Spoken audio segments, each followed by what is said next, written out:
Hey everyone, this is John from Chaotic Commander, and we have a new guest for our Commander Chats episode this time. Hey, what's going on, guys? I'm Cory. I'm coming at you from the Urcast podcast. We're on YouTube and Spotify, and I'm happy to jump in. I think I pop up every now and then on the gameplay side of things for you, but it's the first time we've sat down and been on camera, I think, together. Yeah, it's been a while. I think one of your earlier episodes of the Urcast, but we weren't on camera. It was just a chat that was kind of unhinged and kind of out the rails. Today we are going to be talking about power scaling in Commander. If you do not know, there have been two systems that have been commonly recognized: the old system, which was scale of 1 to 10, and the new system, which is brackets. We don't have a lot of information about brackets yet, although we were promised to get it like last month. Any day now. Yeah, they said Any day. like something 3 weeks after they announced it, and it's been almost 2 months. But when March rolls around, they're going to do a little March Madness thing. We're going to see 64 cards all slotted in. The winner takes all. It's a whole Right. system, John. You gotta wait Yeah, for the season to play. you're right. Yeah, but I am expecting too much, as always. What are your thoughts on the old system, the 1 to 10 scale? Old system, so that's the system I came into Magic playing. I've always been a fan of it. Caveat of when your table is honest with themselves. So I think we always run across that classic joke of my deck's a 7 or everything's a 7 Yeah. for a reason. Right, exactly. So yeah, if you don't know, basically 1 to 4 are pretty much unhinged decks. They're a mash of cards that don't really work very well together. Level 5 would probably be older precons around that range. 6 would be more modern stuff or slightly modified precons. 7 is the magic number that everyone knows and loves. It's every deck's a 7 because you kind of have a game plan going in. Yeah, Eight's probably slightly optimized. Then yeah, 9, 10, you're gonna hit into the yeah. You're CEDH. kind of breaching into competitive power levels. You're optimized to win fast turn. Like 4 or 5 games over, ideally in that kind of range. I assume. I've never played a game that high. I don't like going above 7, honestly, myself. I think I might have one deck that I could potentially consider an 8. I think. Yeah, I've got one deck I would probably say is an 8. I definitely don't have anything that's like CEDH tournament optimized, where it's fast mana and I'm popping off by turn 2, 3 with the goal of just racing the table. Right. Yeah. So, like, I think a 7 is probably the ideal spot to be. But another problem with the old power scaling is just that every deck you played against was a 7. Everyone just de facto went to my deck's a 7, even if they had all sorts of stuff in it that you wouldn't normally put in a deck that some people would consider like a Mana Crypt back when it was legal, or Jeweled Lotus. Fast mana, tutors, lots of tutoring, optimized cards. That's kind of what I've seen, is a lot of cards that you would think are like for more optimized builds being played in a casual 7 environment. Yeah, I think the reason why we always saw that logjam at 7, and this is just my theory, is it came down to a presentation aspect. So if you sit down at a table and we're all describing our deck, you kind of don't want to say I'm the weakest deck, but you also don't want to present and say, "Oh, I've got the best, strongest deck," and kind of set yourself up to be the target going into things. Right. So I think everyone kind of hit that logjam of a 7 because you don't want to sit down and go, "Well, I've got a 10, and I've got my Jeweled Lotus into Mana Crypt, into Mana Vault, into Basalt Monolith, infinite combo, whatever, where I've got Right. infinite mana on turn 2 kind of thing." Yeah. But you also didn't want to go, I pile shuffled 100 cards together and threw a commander in front of it for color synergy.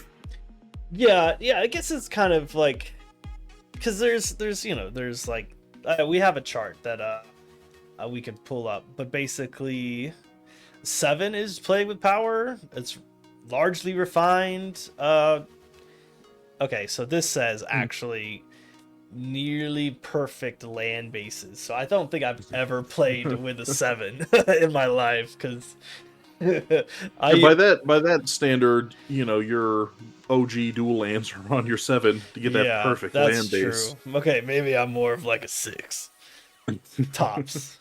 I have a strategy in mind. Or Mhm.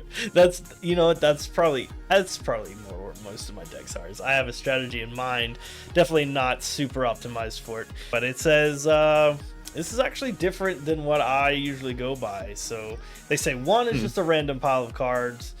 2 is kind of has a game plan, you know. But Mhm. 3 is where they put normal precons, and 4 are strong precons. And then You know 5 is what though? upgraded. I kind of get that, only because the way precons have scaled, that 1 through 10 has to kind of shift a little bit. Mm. Because at what point do you go, well, if all the precons coming out are 5s or 6s, Right. and then an optimized deck is a 7 and an 8, but then the second I go slightly above that, I'm into competitive. Like, it doesn't leave you a lot of gray area. Unless you want to get to some granularity where you're like, oh, I'm a 7.5, which it becomes its own nightmare. Yeah, you start getting into it's like 7.5, 7 3/4. Yeah. Like almost an 8, but I took out the Jeweled Lotus because it got Yeah, banned. yeah. So So 7.9. I'm right, right you're under the right there. threshold. So yeah, I mean, yeah, they have the catch all where everything's a 7, but I think that kind of. I mean, I guess it's also everything is kind of up for interpretation with every single person. So I say my deck's an average power level. It's not what I would call a weak deck, but it's not like an overpowered deck in my head. I'm probably gonna just say it's a 7, right? Yeah, and I agree with that, because I definitely default into my decks are 7s. I'm legitimately like, my deck is a 7. Like, it's not crazy busted and it's not super jank. It has a game plan. Got 100 cards that work towards the game plan, and Right. maybe turn 8 we're gonna look at a win. The hardest part I had with the old power scale anyways is that I built a lot of decks. Not good decks, but I built a lot of decks, and I don't know what they're capable of until I get a few games in with them. So it's like, in my head, I think this deck is going to be awesome. But then I draw my first couple hands, and I'm like, oh, this is bad. Not great. Yeah, it's not going so well. Or like the first time I play a deck, it'll have like a really bad showing. Like it doesn't get anything done. But then the next time I play it, I kind of just dominate the game. So there's a lot of swingy cards in my deck, is what I see. And it's like, well, if I get this opening hand, it probably is kind of like a 7. But if I don't, I'm kind of like in the 5-6 range. So I got a good example of that, which is I built Miram the Sentinel Worm at one point, and the very first time I played it, I destroyed my pod, like comboed off. As soon as I got Miram out, it was like 5 or 6, so it wasn't a CDEH speed, but it was like turn 5, 6. Basically, as soon as I got Miram out, I just chained all kinds of stuff coming off the top of my deck. When this enters, it hits you for damage, makes a clone, that's going to enter, hit you for damage. And I was like, oh man, I really overpowered this deck for what I was aiming for. And then it's never happened again. Like, the first showing was fantastic. Ever since then, never happened, because suddenly I'm the threat going into it just based off the commander I pull out.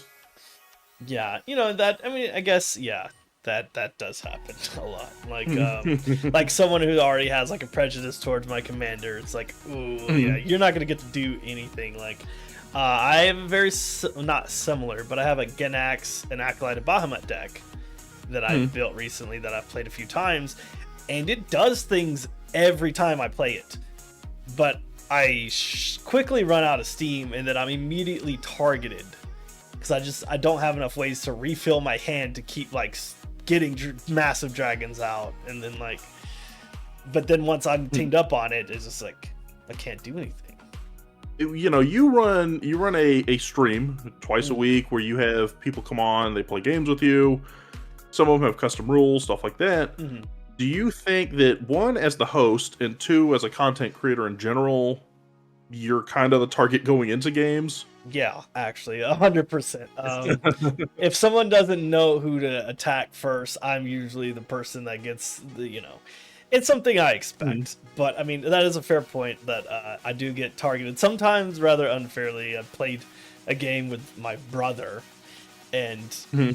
oh yeah, you were in this game too, and I was just like getting my stuff killed even though I was dead next turn anyways. He ended up winning, I guess, so it didn't really matter. I, I enjoyed that game because I spent 80% of it very clearly in last place in board state, and then because I was so not the threat, Mhm. I almost pulled out a victory Yeah. just by like treading water long enough that And you could get targeted at out. one turn, I could have just outright killed you. Like Mhm. there was a turn where I could have killed. Like I think I had lethal on any one player if I would have went full in on Mhm. them. But I don't like playing that way, so Yeah. shame on Well, me. and I think too, for a game show host or a gameplay host, it's kind of good etiquette to Yeah, almost be like, take me out, let my guests shine a little bit exactly. more. Yeah, You I know, want you're gonna to. see me in my deck every game. Yeah, that's also true. Is I want everyone to have fun. Winning is not my priority in a game of Commander. Mhm. Because I host a stream, I want people to have fun. I want people to enjoy watching the game. So me winning takes a backseat most of the time. Yeah, it's true. Yeah, and I guess to circle it back into the power scaling thing, Which is what I was about to do. Go ahead. sure, sure. I was gonna say it comes back on two things, right? So you talk about how many decks you have to build. Mm, Well, that's the other aspect. So when you're in the content creation space, I think that expectation is you're building more decks than the average person.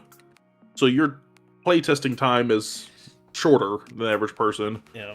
But then also, I don't know that your deck not performing, I guess for lack of a better phrase, like your Mm, deck not performing optimally isn't necessarily a power scaling issue because I think it's a product issue. Like you're just seeing so many decks pop out, you're trying to keep up with the mm, curve that you're like, all right, I got to build new deck, new sets out, blah blah blah blah blah, and you're not getting 10 to 20 plays on this deck. You might be getting 4 to 5 plays on this deck, and then you're like, all right, let me go yeah. chase my tail after the next set. Yeah, another thing before we shift back to the other power scaling is that Mhm.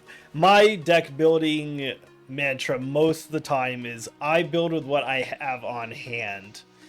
Sure. So like I don't use like EDH Rec most of the time to build my deck. I have like one or two decks that I've built that way where I was like looking for more synergies, but most of the time it's just I'm looking through my card collection and I'm like, okay, I'll go by colors. Like I can actually play these cards, and then I'll go like, well, does this do what I want it to do in this particular deck? And then I'll like filter out and like, you know.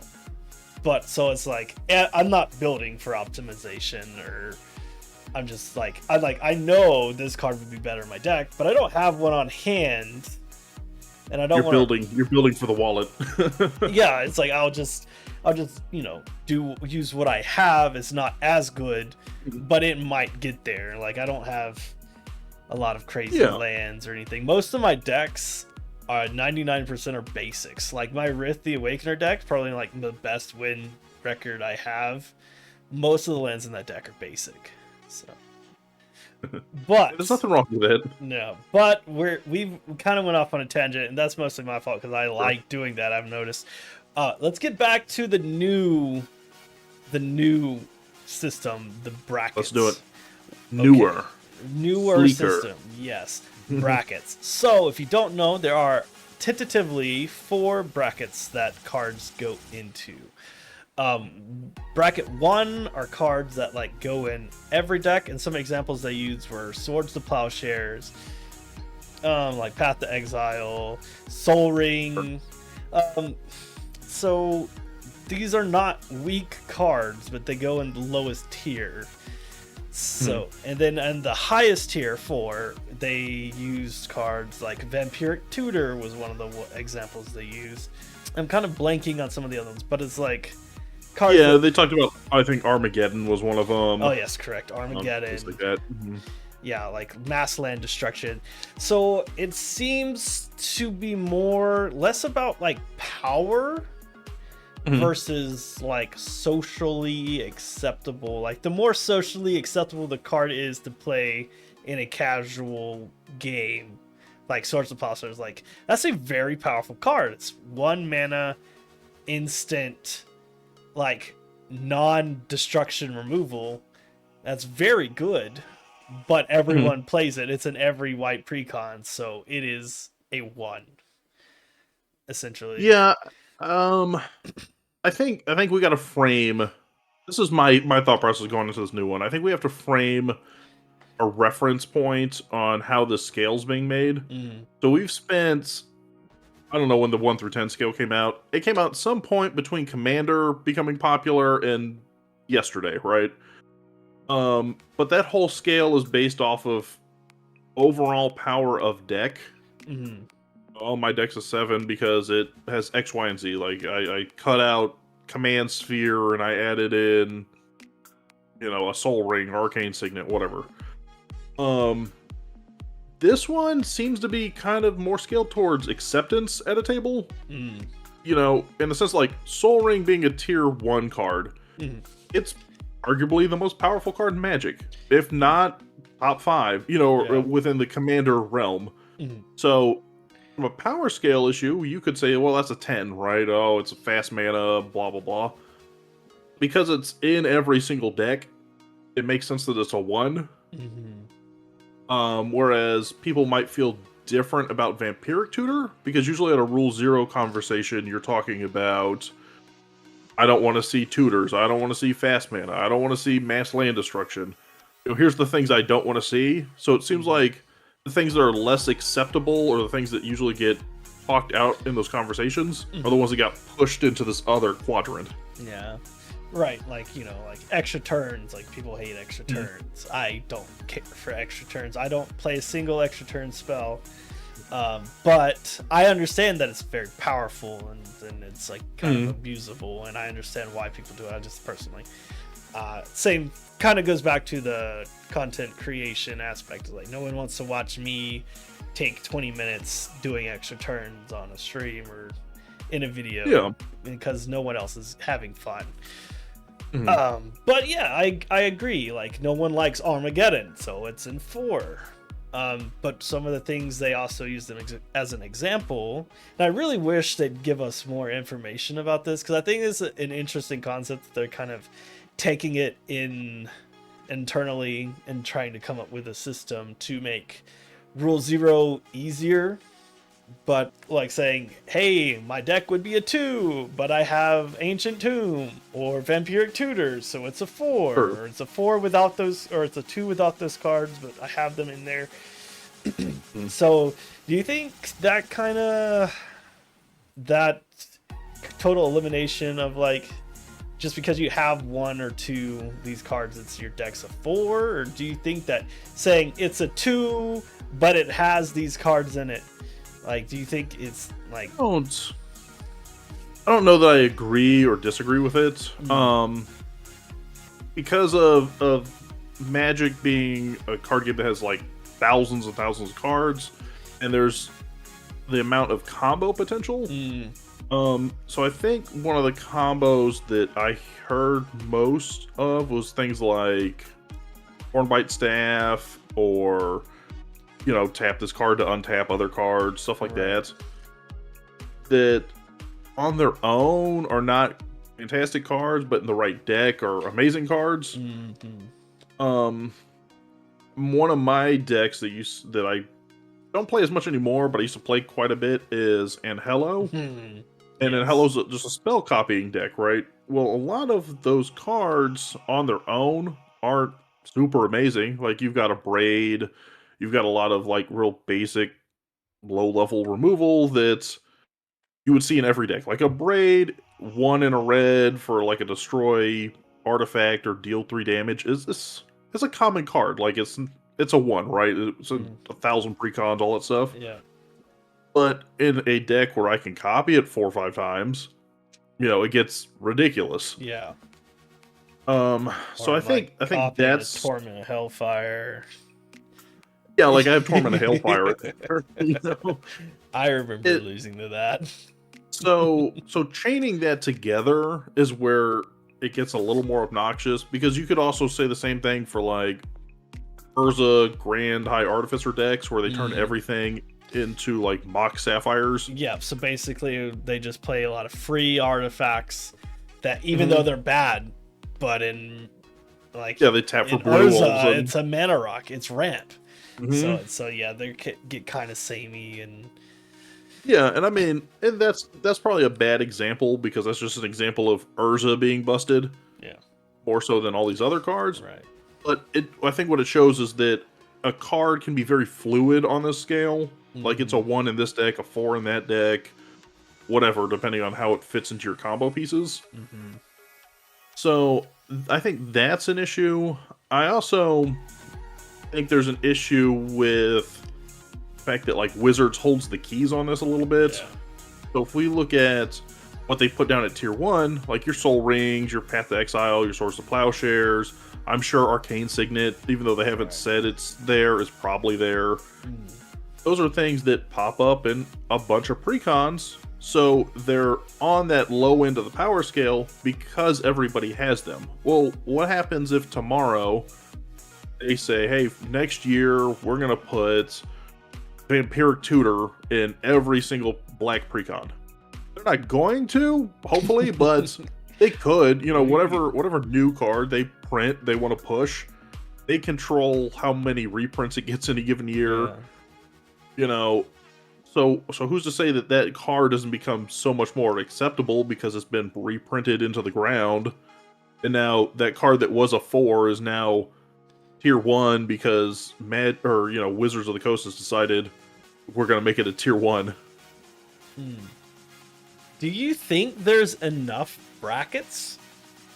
Because the old power scaling, there was 10 levels, right? I mean, everyone always went to 7, but there were 10 different levels you could put your deck in. So there's much more minutia, I guess, between like you can be like, hey, my deck isn't very strong, but it has a couple cards to make it stronger, so it would be a 6, but now it's a 7.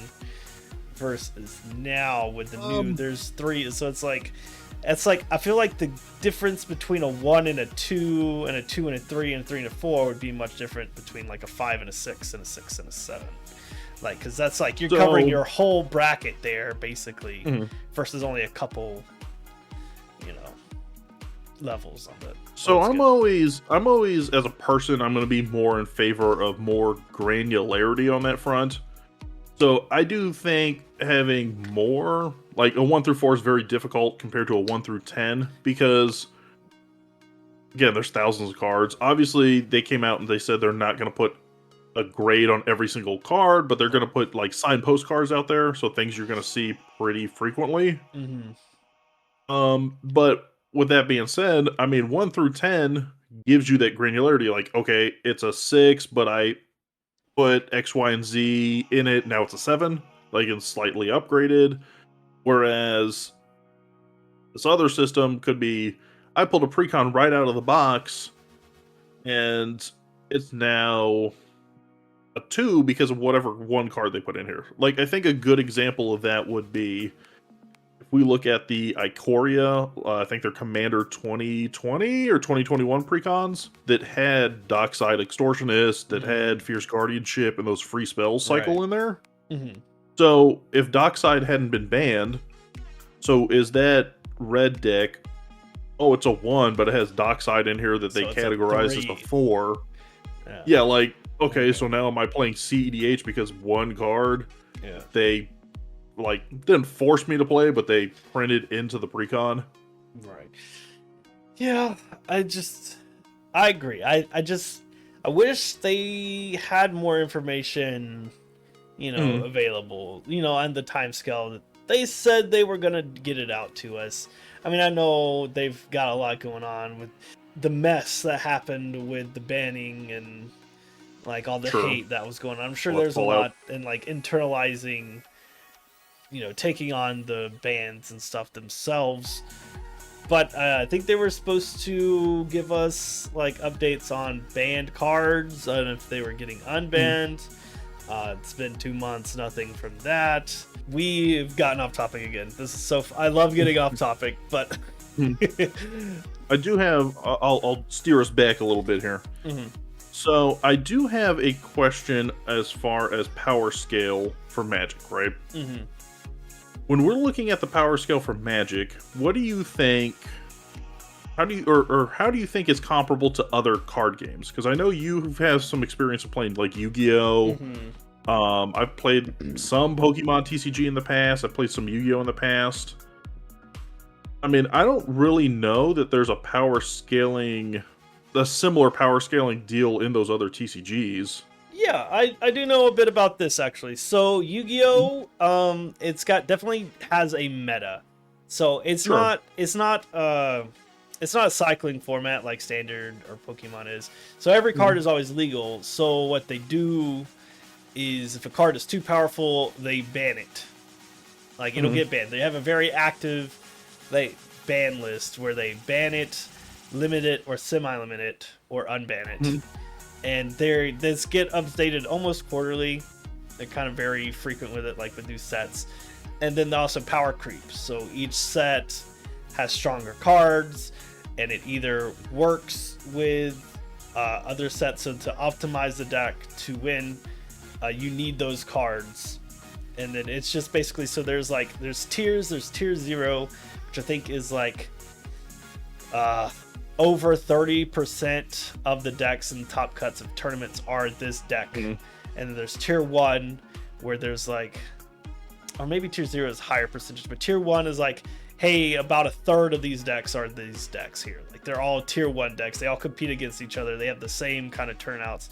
And then there's like tier 2, which is below that, and then rogue decks, which are decks that are like either one-offs. Yeah, like metagaming, or they have good matchups against particular decks, but really bad matchups against the other decks, or they have a strategy that works really well because of the meta, but they're not, or they're like your pet deck, like Burning Abyss would be like a rogue deck, Raid Raptors, Branded, it's probably a rogue deck now. That was when I was playing, everyone was playing Branded, but I haven't played Yu-Gi-Oh!